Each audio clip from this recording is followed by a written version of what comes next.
ఉందాం. కన్యా రాశి వారికి రాబోయే 10 రోజుల్లో అతిపెద్ద 3 భయంకరమైన సంఘటనలు, దానికి సంబంధించిన సంకేతాలు వీళ్ళకి ఎలా ఉంటాయి?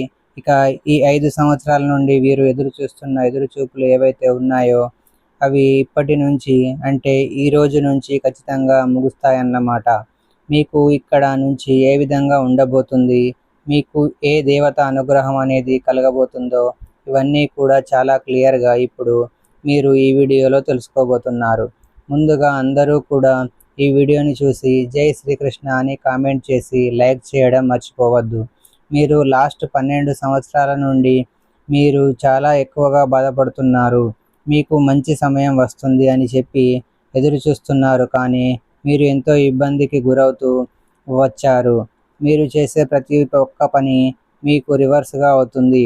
మీకు మంచి డబ్బు సంపాదించాలని ఆలోచన అయితే ఉంటుందండి. కానీ దాన్ని చేసేటప్పటికి ప్రతి ఒక్కటి బెడిసి కొడుతూ ఉంటుంది. శ్రీ సమ్మక్క సారక్క జ్యోతిషాలయము మీ యొక్క ప్రతి సమస్యకి పరిష్కారం చెప్పబడును. అన్ని విషయాలు ఫోన్లో స్వయంగా చెప్పబడును. మీరు ఎక్కడెక్కడో జ్యోతిషం చెప్పించుకొని అది నెరవేరలేదని బాధపడుతున్నారా? మన నుదుటి రాతను రాసే పైన ఉన్న ఆ బ్రహ్మదేవుడైతే మనకు ఉన్న ఎన్నో సమస్యలను మరియు కష్టాలను తరిమి కొట్టగల శక్తి ఈ గురువు గారికి మాత్రమే కలదు. రండి, నమ్మకంతో చెప్పించుకొని ఆయురారోగ్యాలతో వర్ధిల్లండి. స్త్రీ మరియు పురుష వశీకరణం చేయబడును. స్త్రీ పురుషులకు ఎటువంటి సమస్యలు ఉన్నా 100% పరిష్కారం చూపబడును. గురువు గారు సంజీవ్ రాజు గారు. గురువు గారి ఫోన్ నెంబర్ 9502639029.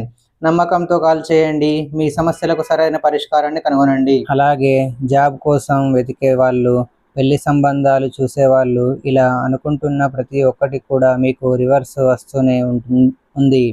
అయితే ఇక మీరు టెన్షన్ పడాల్సిన అవసరం అయితే లేదండి. ఇక్కడి నుంచి మీకు మంచి సమయం అనేది వస్తుంది. ఇక ఈ దేవత అనుగ్రహం మీ మీద ఉంది కాబట్టి మీరు ఏ ప్రాబ్లమ్స్ అనేవి ఉండవు. ఏకంగా కుబేరుడు అలాగే మన వినాయకుడు వీరిద్దరూ కలిసి ఇలా అనుగ్రహం మీ మీద చూపించబోతున్నారు.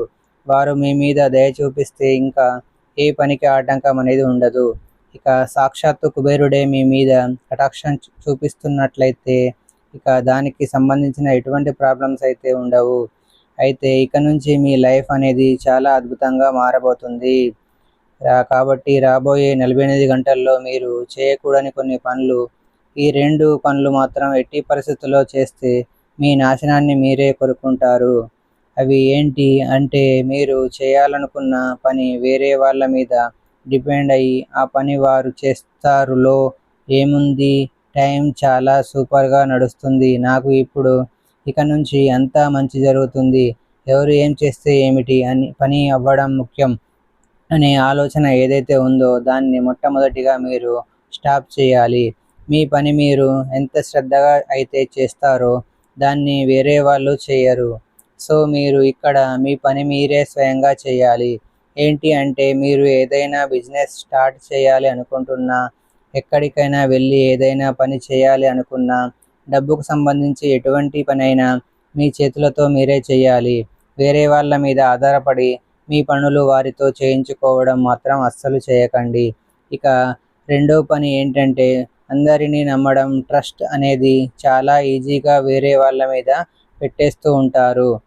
ఆ ఇంట్రెస్ట్ని వాళ్ళు ఎంతో ఈజీగా బ్రేక్ అనేది చేస్తూ ఉంటారు. కాబట్టి తొందరపడి ఎవరిని పడితే వారిని నమ్మి వాళ్లకు ప్రతి ఒక్క పనులు అప్పచెప్పడం, లేదంటే వాళ్ళు చెప్పిన మాటలు వినేసి ఆలోచించకుండా పనులు చేయడం, ఈ 2 పనులు మీరు అస్సలు చేయొద్దు. ఎందుకంటే ఒక మనిషి మాత్రమే వెనకాల గోతులు తవ్వుతూ ఉంటాడు. దీన పరిస్థితిలో కూడా నాశనం చేయాలని చెప్పేసి చూస్తూ ఉంటారు. సో మీరు ఈ 2 పనులు కానీ జాగ్రత్తగా చేసుకుంటే మీకు ఆ మనిషి ద్వారా వచ్చే హాని ఏదైతే ఉందో అది జరగదు. మీరు తొందరపడి నమ్మట్లేదు, అలాగే మీ పనులు మీరే చేసుకుంటారు కాబట్టి వాళ్ళకు అవకాశం అనేది అస్సలు ఉండదు. ఇక రెండోది వచ్చేటప్పటికి, మీరు ఇప్పటిదాకా ఎదురు చూస్తున్న ప్రతి ఒక్క పని ఇక్కడి నుంచి సులభమైపోతుంది. మీరు ఇప్పటిదాకా పడిన ప్రతి ఒక్క కష్టానికి చెక్ పెట్టి ఇక్కడి నుంచి ఇందాక మనం అనుకున్నట్లు సాక్షాత్తు ఇద్దరు దేవతా అనుగ్రహం మీ మీద కలగబోతుంది. కాబట్టి మీకు అన్ని కష్టాలు తీరిపోతాయి. జాబ్ చేసే వాళ్ళకి, ఎవరైతే జాబ్ సెర్చింగ్లో ఉన్నారో వాళ్ళకి ప్రమోషన్తో పాటు కొత్త ఛాన్సెస్ కూడా వస్తాయి. ఇక పెళ్లి సంబంధాలు చూసే వాళ్ళకి మంచి సంబంధాలు అయితే కుదురుతాయి. దీనితో పాటు మీకు ఏదైతే మంచి గుడ్ న్యూస్ రాబోతుందో దానితో మీకు ప్రతి ఒక్కటి పెళ్ళికి సంబంధించి కావచ్చు, అలాగే జాబ్కి సంబంధించి కావచ్చు, అలాగే బిజినెస్కి సంబంధించి కావచ్చు, ఎవరైతే చేస్తారో వాళ్ళకి కూడా బిజినెస్లో పెట్టిన పెట్టుబడికి రెండింతలు పెట్టుబడి రెట్టింపు అయ్యే అవకాశాలు చాలా ఎక్కువగా కనిపిస్తూ ఉన్నాయి. వాళ్ళు పెట్టిన పెట్టుబడికి రాబడి అనేది వస్తుంది. మీరు ఇక్కడ చేయాల్సిన పని ఏంటి అంటే, ఫస్ట్ మీరు ఈ వస్తువును వెంటనే మీరు ఎక్కడికి వెళ్ళినా సరే, ఆడవాళ్ళైతే పర్సులో, మగవాళ్ళైతే జేబులో మాత్రం ఖచ్చితంగా దీన్నే పెట్టుకోవాలి. ఈ విధంగా దీన్ని ఎప్పుడూ మీతో పాటు పెట్టుకుంటే మీకు ఎటువంటి దిష్టి అనేది తగలదు. అలాగే మీకు సంబంధించిన శత్రునాశనం ఏదైతే ఉందో అది కూడా జరుగుతుంది. అయితే ఏంటి, ఏ వస్తువు జేబులో పెట్టుకోవాలి, లేదంటే పోస్ట్లో పెట్టుకోవాలో మనం ఈ వీడియో చివరిలో అయితే తెలుసుకుందాం. ముందు అందరూ కూడా ఈ వీడియోని లైక్ చేసి ఓం నమః శివాయ అని ఒక చిన్న కామెంట్ చేయడం మాత్రం అస్సలు మర్చిపోకండి. ఇక దానితో పాటు మీరు తెలుసుకోవాల్సిన మరొక పని, దేవత అనుగ్రహం అనేది ఎవ్వరికీ కూడా కలగకుండా ఉండదు. అలాగే చాలామందికి కూడా కలుగుతూ ఉంటుంది. అంటే దానికి సంబంధించిన కొన్ని సంకేతాలు ఎలా తెలుస్తాయో ఇప్పుడు మనం తెలుసుకుందాం. మీరు పడుకున్న తర్వాత మీకు ఒక్కసారిగా బ్రహ్మ ముహూర్తంలో, అంటే తెల్లవారుజామున 3 గంటల నుండి 4 గంటల మధ్యలో అనుకోకుండా సడన్గా నిద్ర అనేది, మెలకువ అనేది రావటం. ఈ సమయంలో ఒక్కసారి కాదు, 2 సార్లు కాదు, పదే పదే మీకు అదే టైంలో నిద్ర మెలకువ అనేది వస్తుంది. అంటే ఆ దేవుడు మిమ్మల్ని ఎంచుకున్నారు కాబట్టి ఈ టైంలో మీకు నిద్ర మెలకువ రావడం అనేది జరుగుతుంది. ఈ సమయంలో ఆ దేవుడు మీకు మరింత పుణ్యం కలిగించే అవకాశాలు చాలా ఎక్కువగా కనిపిస్తూ ఉన్నాయి. మంచి ఫలితం అనేది ఉంటుంది. ఇక రెండో సంకేతం ఏమిటి అంటే, మీ ఇంట్లో చిన్నపిల్లలు, అంటే ఆడపిల్లలు, చిన్న చిన్న పిల్లలు కలలో కనబడడం, కనపడిన తర్వాత కూడా మీకు కలలు అనేది చాలా వస్తూ ఉంటాయి. కానీ దాంతో మనతో పాటు జరగబోయేది, అలాగే సంకేతం అనేది ఏమి అంటే, మనకు ఆ కళ గుర్తుండడం అన్నమాట. చాలాసార్లు మనం ఎన్ని రకాల కళలను చూస్తూ ఉంటాం, కానీ ఆ కళలు గుర్తుండవు. కానీ కొన్ని కళలు మనం దాంట్లో జీవిస్తున్నట్లు, ఇంకా కొన్ని నిద్ర లేచిన తర్వాత వాటితో మనం ఎక్కువగా స్పెండ్ చేయడం అనేది జరుగుతూ ఉంటుంది. అలాగే మీరు తీర్థయాత్రలకు వెళ్తున్నట్లు, లేదంటే గుడిలో మీరు వెళ్ళినట్టు, ఇటువంటి కొన్ని కళలు అనేవి మీకు అప్పుడప్పుడు వస్తూ ఉంటాయి. కలలో ఆవు కనిపించడం కూడా ఒక శుభ సంకేతంగా చెప్పుకోవచ్చు అన్నమాట. దేవుడికి సంబంధించిన గదిని, అలాగే మీకు ఇష్టమైన దైవం మీ కలలో కనిపిస్తూ ఉంటాయి. ఒక వస్తువుని మీరు జేబులో పెట్టుకుంటే మీకు ఎటువంటి ప్రాబ్లమ్స్ అనేవి రావు. అది ఏంటి అంటే, ఒక యాలక్కాయ, అలాగే దాంతోపాటు 5 లవంగాలు, ఈ రెండూ కలిపి ఒకే క్లాత్లో కలిపి చిన్న మూటలాగా కట్టి ఆ మూటను పెట్టుకోండి. ఒక మూలన పెట్టుకోవాలి. కానీ దీన్ని ఒక రోజంతా దేవుని గదిలో పెట్టేసుకొని తర్వాత మరుసటి రోజు నుంచి దాన్ని తీసి మీరు ఎప్పుడు ఎక్కడికి వెళ్ళినా దాన్ని మీ యొక్క పాకెట్లో కానీ, పర్సులో కానీ ఉంచుకోండి. ఈ విధంగా చేసుకుంటే సరిపోతుంది. ఇదంతా మీకు మంచి జరుగుతుందన్నమాట. దీన్ని ఖచ్చితంగా పాటించండి. ఈ విధంగా చేస్తే మీకు చాలా మంచి అనేది జరుగుతుంది. అలాగే ఈ శక్తి యొక్క నీడ కుంభరాశి వారిపై ఉంది. నిజం వింటే మీరే షాక్ అవుతారు. సెప్టెంబర్ నెలలో వచ్చే 10 రోజుల్లో తర్వాత జరిగే అద్భుతం చూస్తే ఆనందంతో ఎగిరి గంతేస్తారు. ఈ కన్యా రాశి వారు రాశిచక్రంలో ఉన్న రాశులు కంపేర్ చేసుకున్నట్లయితే కనుక తెలివి ఎక్కువగా ప్రదర్శించేవారు అని చెప్పుకోవచ్చు అన్నమాట.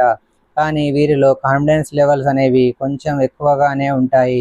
కానీ అవసరం వచ్చినప్పుడు మాత్రం వాటిని ఎలా వాడాలనే విషయంలో మీరు చాలా ఆలోచించి, ప్లానింగ్ అనేది లేకపోవడం వల్ల మీరు చాలా ఇబ్బందులు పడడం కూడా జరుగుతూ ఉంటాయి.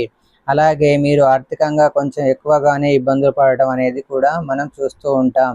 కాబట్టి ఈ కన్యా రాశి వారికి మరియు ఆర్థిక అభివృద్ధి అనేది జరగాలి. అలాగే వీరు అనుకున్నవన్నీ కూడా విజయాలు సాధించాలి. అంతేకాకుండా మీరు ఏవైతే ఇప్పుడు నూతన నిర్మాణాలు చేపట్టాలని అనుకుంటున్నారో మరి అటువంటి వారికి సంబంధించి ఏం చేస్తే వాళ్ళు ముందుకు సాగుతారు అనేది, విదేశీ వియానాలు ఏదైతే వారు అనుకున్నవి నిజం అవ్వాలని అంటే కొన్ని పాటించాల్సిన పరిహారాలు అనేవి కూడా ఉన్నాయి. వాటికి సంబంధించిన పరిహారాలు ఏంటో ఇప్పుడు ఈ వీడియోలో క్లియర్గా తెలుసుకుందాం. ప్రతి ఒక్కరికి ఒక ఇంటి కొలువు, ఇంటి దైవం అనేది కొంతమంది ఉంటాయి. అలాగే ఈ రాశి వారికి ఎవరైతే ఉన్నారో మీరు కూడా మీ ఇంటికి సంబంధించిన దేవుణ్ణి చూసుకున్నట్లయితే ఒక్కొక్కసారి ఒక్కొక్క ఇంటికి సంబంధించి ఒక్కొక్క ఇంటి దైవం మరియు కులదైవం అనేది కూడా ఉండడం జరుగుతూ ఉంటుంది. కాబట్టి దానికి సంబంధించి చూసుకున్నట్లయితే ఈ రాశి వారు మీ ఇంటి దైవం ఎవరైతే ఉన్నారో వారి పట్ల మీరు కొంచెం ఎక్కువగా ప్రార్థించడం అనేది చేయాల్సి ఉంటుంది. మీరు కనుక ప్రతిరోజు ఇంటి దైవానికి పూజలు అనేవి చేస్తే వీలైనంత వరకు మీ పనికి తగిన అడ్డంకులు తగ్గుతాయి. ఎప్పుడైతే మీతో పాటు మీ ఇంటి కులవు మీకు తోడుగా ఉంటుందో అప్పుడు మీరు అనుకున్న వాటిని అన్నీ కూడా సజావుగా సాగిపోతాయి. కాబట్టి మీ గురించి అయినా సరే ప్రతిరోజు కూడా ఇంటి కులవు ఎవరైతే ఉన్నారో వారిని పూజించడం అనేది అస్సలు మర్చిపోవద్దు. చూసారు కదండి ఫ్రెండ్స్, మా వీడియో కనుక మీకు నచ్చినట్లయితే లైక్ చేయండి, షేర్ చేయండి. మరిన్ని మంచి మంచి వీడియోల కోసం మా ఛానల్ని సబ్స్క్రైబ్ చేసుకోండి.